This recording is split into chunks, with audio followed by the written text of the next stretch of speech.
درد کی غزل گوئی کے امتیازی خصوصیات۔ خواجہ میر درد کا زمانہ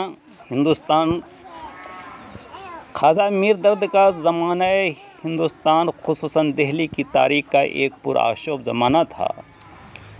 18ویں صدی کے نصف آخر میں مغلیہ سلطنت زوال سے دوچار ہونے لگی تھی۔ ہر طرف سے دہلی پر حملے ہو رہے تھے جن کے سبب لاقانونیت اور بدامنی عام تھی۔ سیاسی اور معاشی طاقت کے بکھراؤ نے عوام کا جینا دوبھر کر دیا تھا۔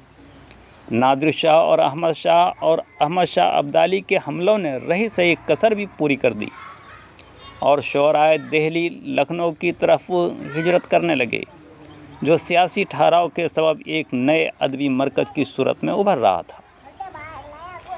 میر، سودا اور مصحفی جیسے شاعر دہلی کو خیر باد کہہ رہے تھے اور دنیاوی آسائشوں یا کم از کم تحفظ اور امن و سکون کی خاطر انہوں نے لکھنؤ کو اپنا مسکن بنا لیا تھا۔ مگر اس دور میں بھی ایک شخص قناعت پہ تکیہ کیے درویشی کے بوریے پر دہلی میں ہی بیٹھا رہا۔ اس نے دنیاوی آسائش اور آسودگی کے حصول کی کوئی کوشش نہیں کی، بلکہ اگر کسی صاحب اقتدار نے مدد کی پیشکش بھی کی تو دامن سمیٹ لیا۔ وہ شاعر درد انگیز جس نے تصوف کو ایک نظریہ نہیں لاہ عمل سمجھا اور غم کو مجبوری نہیں زندگی کا دستور سمجھ کر کے گلے لگایا، خواجہ میر درد کے سوا اور کون ہو سکتا ہے؟ یہ قناعت و توکل اور راضی برضائے الہی رہنا تصوف سے ان کی قربت کا نتیجہ ہے۔ خواجہ صاحب کی انفرادیت اور عظمت کی سب سے بڑی وجہ یہی ہے کہ انہوں نے غزل کے رنگ و آہنگ میں تصوف اور اخلاق کے مسائل سیدھی سادی زبان اور دلکش انداز میں بیان کیے ہیں۔ اس وصف میں وہ اردو کے تمام شعراء سے بڑھے ہوئے ہیں۔ پروفیسر وہاب اشرفی تاریخ ادب اردو جلد اول میں لکھتے ہیں، انہوں نے ایک طرف اپنے خاندانی روایت کا پاس رکھا تو دوسری طرف شعر و ادب کے جو تقاضے تھے انہیں بھی پورا کرنے کی کوشش کی۔ ظاہر ہے ایسے میں ان کا براہ راست تعلق تصوف سے ہونا ہی تھا۔ یہی وجہ ہے کہ جہاں بھی ان کی شاعری کا ذکر آتا ہے ساتھ ساتھ تصوف موضوع بحث بن جاتا ہے۔ یہاں یہ بات یاد رکھنی چاہیے کہ درد تصوف کی راہ سے معرفت الہی کے حصول کی کوشش کرتے ہیں، اس لیے ان کا درد مند اور ملتہب دل عرفان و آگہی کے جذبوں کو جذب کر لیتا ہے اور ایک ایسا وجدانی کیف شعر میں ڈھل جاتا ہے جو انہی کا حصہ ہے۔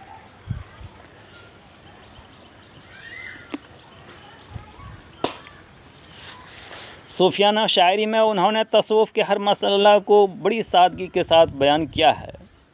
وحدت و کثرت، غیب و شہود، جبر و اختیار، خیر و شر وغیرہ مسائل پر صوفیاء نے غور و فکر کر کے اپنے اپنے خیالات ظاہر کیے ہیں۔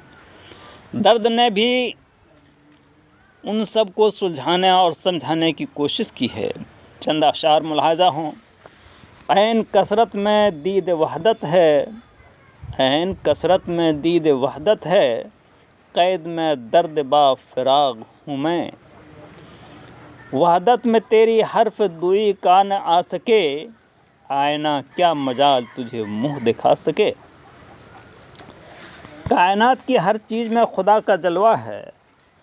انسان جو کہ اشرف المخلوقات ہے وہ اس کے مظہر کا سب سے بہترین نمونہ ہے۔ درد کا محبوب موضوع شرف انسانی ہے۔ انہوں نے بڑے دلکش انداز میں اس کو بیان کیا ہے۔ باوجودے کہ پر و بال نہ تھے آدم کے، باوجودے کہ پر و بال نہ تھے آدم کے، وہاں پہنچا کہ فرشتے کا بھی مقدور نہ تھا۔ باغ جہاں کے گل ہیں یا خار ہیں تو ہم ہیں، گر یار ہیں تو ہم ہیں، اغیار ہیں تو ہم ہیں۔ کس یقین و اعتماد کے ساتھ وہ یہ دعویٰ کر رہے ہیں۔ ارجو سما کہاں تیری وسعت کو پا سکے، ارجو سما کہاں تیری وسعت کو پا سکے، میرا ہی دل ہے وہ کہ جہاں تو سما سکے۔ اسی طرح درد نے فقر و استغنا، عزت نفس، خودداری و خود اعتمادی، بے ثبات کی دنیا جیسے اعلیٰ مضامین غزل میں بیان کیے ہیں۔ اور کمال یہ ہے کہ زبان کی لطافت اور بیان کی حلاوت میں کمی نہیں آنے دی۔ شادی کی اور غم کی ہے دنیا میں ایک شکل، شادی کی اور غم کی ہے دنیا میں ایک شکل، گل کو شگفتہ دل کہو تم یا شکستہ دل، نہ مطلب ہے گدائی سے نہ یہ خواہش کہ شاہی ہو، الہی ہو وہی جو کچھ کے مرضی یہ الہی ہو۔ وائے نادانی کے وقت مرگ یہ ثابت ہوا، خواب تھا جو کچھ کے دیکھا جو سنا افسانہ تھا، پانی پر نقش کب ہے ایسا جیسے ناپائیدار ہیں ہم۔ درد کے کلام کی دوسری خصوصیت یہ ہے کہ انہوں نے جہاں کہیں زمانے کی روش کے مطابق عشق مجازی کی کیفیت کو موضوع سخن بنایا ہے، وہاں اسے عشق حقیقی کے ساتھ ہم آمیز و ہم آہنگ کر دیا ہے۔ یہ وہ کلام ہے جس میں عشق مجازی کی چاشنی بھی ہے اور عشق حقیقی کی لذت بھی۔ درد نے واردات دل کو بڑے والہانہ انداز میں بیان کیا ہے، مگر ان کا عشق بالحوثی اور لذت پرستی سے پاک ہے۔ کلیم الدین احمد لکھتے ہیں، عشق حقیقی کے مرد میداں اردو شاعری میں میر درد ہیں، کبھی کبھی درد عشق مجازی کے میدان میں بھی جا نکلتے ہیں، لیکن وہ خود فرماتے ہیں کہ بالحوثی عشق مجازی نہیں۔ جس عشق مجازی کا ان کے کلام میں بیان ہے وہ پیر کی محبت ہے جو مطلوب حقیقی تک پہنچا دیتی ہے۔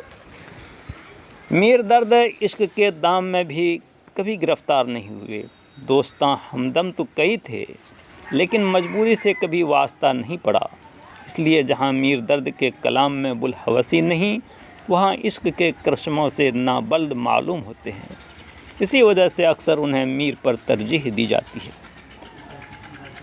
چند اشعار دیکھیے جن میں عشق مجازی و عشق حقیقی کی سرحدیں مل گئی ہیں۔ کھل نہیں سکتی ہیں اب آنکھیں میری، کھل نہیں سکتی ہیں اب آنکھیں میری، جی میں یہ کس کا تصور آ گیا، برنگے شعلہ غمِ عشق ہم سے روشن ہے کہ بے قراری کو ہم برقرار رکھتے ہیں، لوگ کہتے ہیں عاشقی جس کو میں جو دیکھا بڑی مصیبت ہے، محبت نے ہم کو ثمر جو دیا سو یہ ہے کہ سب کام سے کھو دیا۔ میر درد کی غزل گوئی کا ایک اور امتیاز جس کا اکثر ناقدین نے اعتراف کیا ہے، لب و لہجے کا سوز و گداز اور جذبات و خیالات کی پاکیزگی ہے۔ ان کی غزلیں فکر و خیال کی طہارت اور پاکیزگی میں اپنا جواب نہیں رکھتی ہیں، ہر شعر ان کی پاکیزہ شخصیت کا آئینہ دار ہے جس میں ان کے کرب و اضطراب کا بھی اظہار ہے۔ یہ تعلی نہیں بلکہ اظہار حقیقت ہے۔ شعر میں میرے دیکھنا مجھ کو، شعر میں میرے دیکھنا مجھ کو، ہے میرا آئینہ صفائے سخن۔ سچ تو یہ ہے کہ تصوف کے سبب درد کے یہاں درد و اثر اور سوز و گداز بعض کے نزدیک تیر سے بھی زیادہ ہے۔ سادگی و صفائی اور سلاست و روانی میں ان کو میر کے برابر تسلیم کیا گیا ہے، جبکہ میر نے خود انہیں آدھا شاعر بتایا ہے۔ میر کا یہ فیصلہ اس حیثیت سے تو صحیح سمجھا جا سکتا ہے کہ درد نے شاعری کا سرمایہ بہت کم چھوڑا ہے، لیکن جہاں تک شاعری اور اس کی تاثیر کا تعلق ہے درد میر کے ہم پلہ ہیں۔ سچ تو یہ ہے کہ تصوف نے درد کی شاعری کو پاکیزگی اور رفعت عطا کی۔